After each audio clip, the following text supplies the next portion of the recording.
என்ன CM sir பண்ணிட்டு இருக்கீங்க? ஆட்சி பண்ணுங்கன்னு ஆட்சி பண்றதுக்கு அதிகாரத்தை கொடுத்தா நீங்க பழி தீக்கிற வேலையை செஞ்சுட்டு இருக்கீங்க. அது ஒரு சின்ன பசங்க ஜென்சிஸ கண்டு பயந்து நடுங்கிட்டு இருக்கீங்க.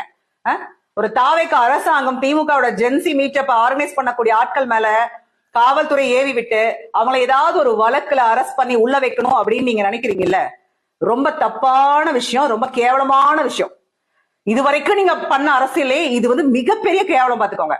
அதாவது மக்களே, ஓட்டு போட்ட மக்களே, விஜய் சாருக்கு ஓட்டு போட்டு மாற்றம் வரும் நம்பி இருந்தீங்கல்ல மக்களே, உங்களுக்கு தான் இந்த வீடியோ. அதாவது அன்பானந்த வீட்டுல நைட்டு 12:30 மணிக்கு காவல்துறை அதிகாரிகள் போய் உங்க வீட்டை சர்ச் பண்ணணும், அன்பானந்தம் எங்க இருக்காரு, அவர் என்ன பண்ணிட்டு இருக்காரு, இந்த மாதிரி கேள்வி எல்லாம் கேட்டு அங்க எல்லாம் எதிர்ப்பு வந்து வெளியே போயிட்டாங்க. இது வந்து ட்ரைலர் மட்டும்தான். வாய்ஸ் ஆஃப் காமன்ல அட் பிரசன்ட் எனக்கு வந்து எக்ஸ்க்ளூசிவ் சோர்ஸோட நியூஸ் என்னன்னா, அன்பானத்தோட சொல்லி இன்னும் 3 பேர் இருக்கிறாங்க.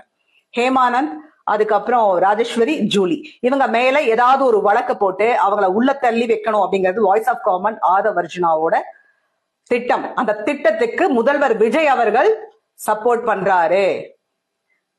பண்றாரு. சின்ன பசங்க உங்க விஜய் சார், உங்க பையன் வயசுதான் அவங்களுக்கெல்லாம், அவங்களையெல்லாம் கண்டுமா பயப்படுவீங்க? உச்சத்துல இருந்து வந்தவர் நீங்க, இப்படித்தான் வந்தீங்களா நீங்க? சின்ன பசங்களை கண்டு பயந்துட்டு உங்களை நீங்க வந்து ஆட்சி பண்ணுவீங்கன்னு உங்களுக்கு அதிகாரத்தை கொடுத்தா நீங்க இன்னும் அரசியல் பண்ணிட்டு இருக்கீங்களே சிஎம் சார்.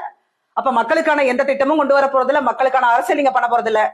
பழிவாங்கிற விஷயமே இந்த 5 வருஷம் பண்ண போறீங்க. நல்லா இல்ல சிஎம் சார்.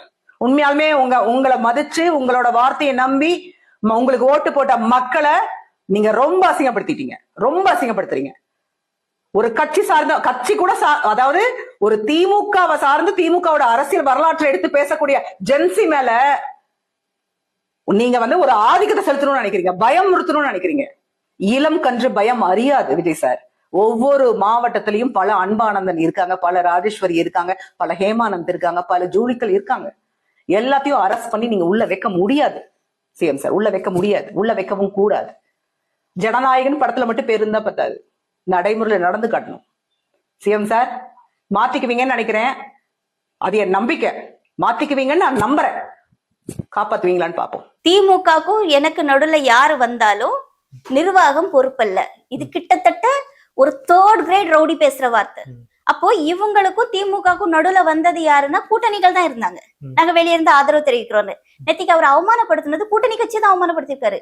ஐஎம்எல்ஆ இருக்கட்டும், விசிகே இருக்கட்டும். நான் காங்கிரஸ் பத்தி பேச நான் தயாராவே இல்லை. ஏன்னா காங்கிரஸ வந்து ரொம்ப பெரிய மதிப்பான ஒரு பார்வையில பார்த்தது. நான்லாம் வந்து எனக்குலாம் காங்கிரஸ் எல்லாம் அவ்வளவு பிடிக்கும். ஆனா இந்த எலெக்ஷன்ல அவங்க பண்ண